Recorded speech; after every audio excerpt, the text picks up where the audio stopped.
Om Swastiastu. Assalamualaikum warahmatullahi wabarakatuh. Salam sejahtera bagi kita semua. Shalom, namo buddhaya, salam kebajikan dan salam harmoni. Baik, sebelumnya perkenalkan, nama saya Nur Chandra dengan NIM 2211031681 dari kelas 3M. Di sini saya akan memaparkan materi mengenai pecahan.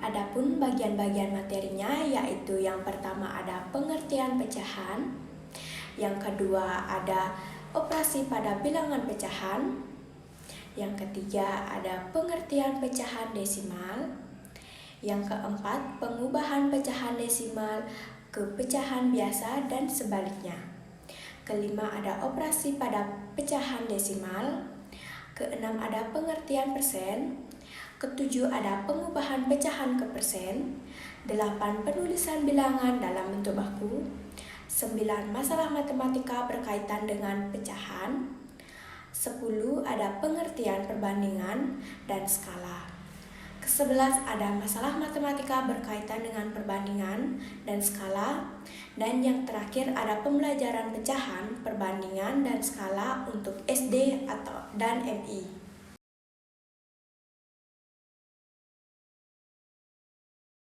Yang pertama ada pengertian pecahan dan jenis-jenis pecahan.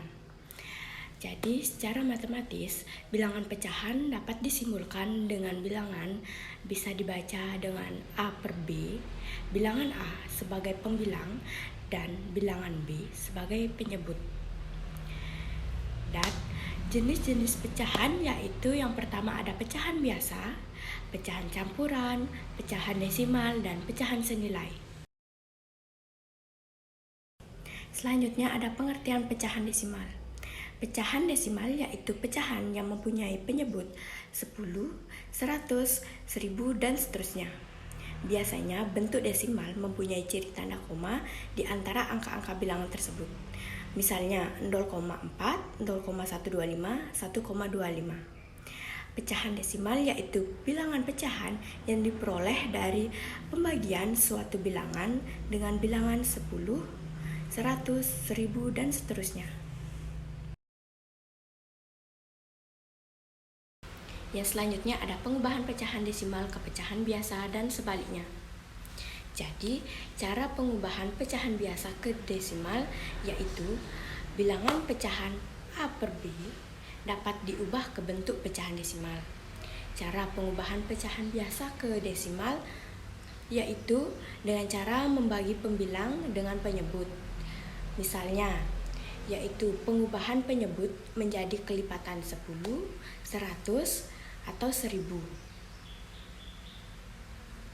Dan cara pengubahan pecahan desimal ke pecahan biasa yaitu memindahkan tanda koma ke kanan sebanyak angka di belakang tanda koma. Contohnya seperti 0,3 mempunyai satu angka di belakang koma. Dan ini adalah contoh-contoh pengubahan pecahan desimal ke pecahan biasa dan sebaliknya.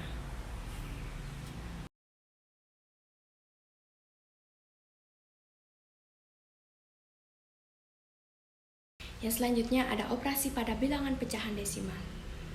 Jadi, operasi hitung pecahan desimal yaitu operasi pertambahan, pengurangan, perkalian, dan pembagian. Pada bilangan desimal, penjumlahan bisa dilakukan dengan menjumlahkan seluruh angkanya seperti penjumlahan bilangan bulat. Hanya saja kita bisa meletakkan tanda koma pada hasilnya. Tanda koma diletakkan lurus dengan tanda koma bilangan yang dijumlahkan. Jadi ini adalah contoh dari operasi pada bilangan pecahan desimal.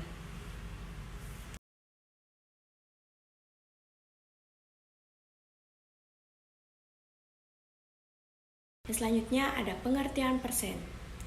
Jadi persen dalam bahasa Inggris yaitu persen atau yang berarti per 100, dalam matematika persentase atau per 100 yaitu sebuah angka atau perbandingan rasio untuk menyatakan pecahan dari 100. Rumus yang dapat digunakan untuk menghitung pecahan dan nilai dari nilai persentase yang sudah diketahui, misalnya 80% dari 200 yaitu kali 200 sama dengan 160.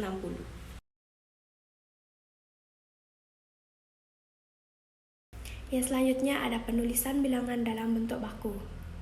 Jadi penulisan bilangan dalam bentuk baku yaitu suatu cara untuk menyatakan suatu bilangan dalam format yang disepakati secara konvensional atau aturan-aturan eksklusif. Tujuan penulisan bilangan dalam bentuk baku yaitu supaya bilangan lebih simpel dipahami atau digunakan pada konteks eksklusif. Yang pertama ada bilangan bulat. Jadi contohnya bilangan negatif 5, bilangan positif 24. Yang kedua ada bilangan pecahan. Contohnya 1/2, 3/4, dan 7/9. Yang ketiga ada bilangan desimal dalam bentuk baku. Contohnya 3,14 bukan 3,140. Selanjutnya ada 0,25 bukan 0,250. Yang selanjutnya ada bilangan campuran. 1/2 bukan 1,5 atau 3/2. Yang kedua 2/3/4 bukan 2,75 atau 11/4.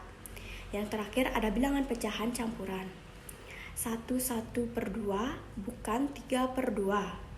Yang selanjutnya 2/3/4 bukan 11/4.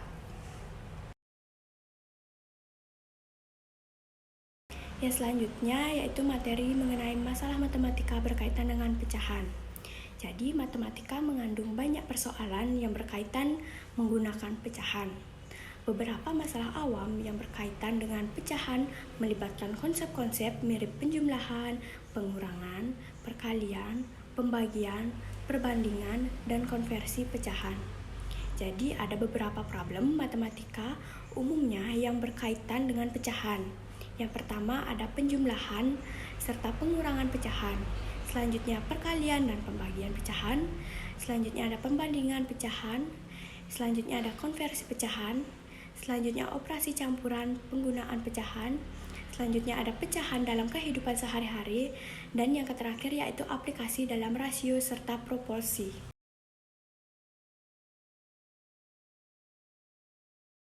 Materi selanjutnya yaitu pengertian perbandingan dan skala. Jadi yang pertama skala. Skala yaitu representasi proporsional antara ukuran pada peta, gambar, atau model dengan ukuran sebenarnya di dunia nyata. Dan skala memiliki peranan penting dalam memahami dimensi sebenarnya dari objek atau daerah yang direpresentasikan. Ya, selanjutnya ada perbandingan melibatkan penilaian relatif antara dua atau lebih entitas. Ini dapat mencangkup perbandingan, ukuran, jumlah, proporsi, atau karakteristik lainnya. Ada beberapa jenis skala yang umumnya digunakan terutama dalam konteks pemetaan, pengukuran, dan representasi grafis. Berikut adalah beberapa jenis skala yang biasa dijumpai, yaitu yang pertama ada skala numerik, yang kedua ada skala verbal, yang ketiga skala grafis, yang keempat skala logaritmik, yang kelima skala geografis, selanjutnya skala peta, skala ekonomi, skala Likert, skala Fahrenheit, dan Celsius. Materi selanjutnya yaitu permasalahan matematika berkaitan dengan perbandingan dan skala. Beberapa masalah matematika yang berkaitan dengan perbandingan dan skala yaitu yang pertama ada masalah perbandingan dalam ekonomi, yang kedua ada skala dan pemetaan, yang ketiga ada perbandingan dalam analisis data, yang keempat ada masalah skala pada konstruksi, yang kelima ada perbandingan dan seharian, yang keenam ada skala dalam ilmu sosial, yang ketujuh ada masalah perbandingan dalam ilmu fisika. Materi selanjutnya yaitu pembelajaran, pecahan, perbandingan, dan skala untuk SD dan MI. Yang pertama pecahan, yaitu representasi dari bagian-bagian yang kurang dari 1 unit. Pecahan terdiri dari 2 bagian yaitu pembilang atau angka di atas garis dan penyebut angka di bawah garis. Misalnya 1/2. Beberapa jenis pecahan antara lain yaitu yang pertama ada pecahan biasa atau proper fraction, yang kedua ada pecahan campuran atau mixed number, yang ketiga ada pecahan tidak biasa yaitu improper fraction, yang keempat ada pecahan desimal atau decimal fraction, yang kelima ada pecahan persen atau percentage, yang keenam ada pecahan ekuivalen atau equivalent fraction. Dalam perbandingan besar-besaran tersebut dibandingkan untuk melihat seberapa besar atau kecilnya satu besaran dibandingkan dengan yang lain.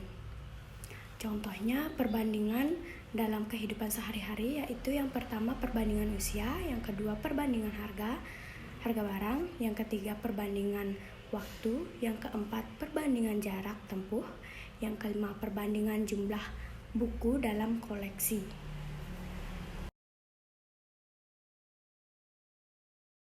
Dari selanjutnya yaitu pembelajaran skala atau rubik dapat menjadi alat yang sangat berguna untuk memandu proses pembelajaran siswa di SD atau MI. Yang pertama, tentukan tujuan pembelajaran. Selanjutnya, identifikasi kriteria penilaian. Yang ketiga, buat skala penilaian. Yang keempat, deskripsikan setiap level. Yang kelima, evaluasi dan umpan balik. Yang keenam, revisi dan perbaiki. Yang ketujuh, fasilitas terlibatan siswa.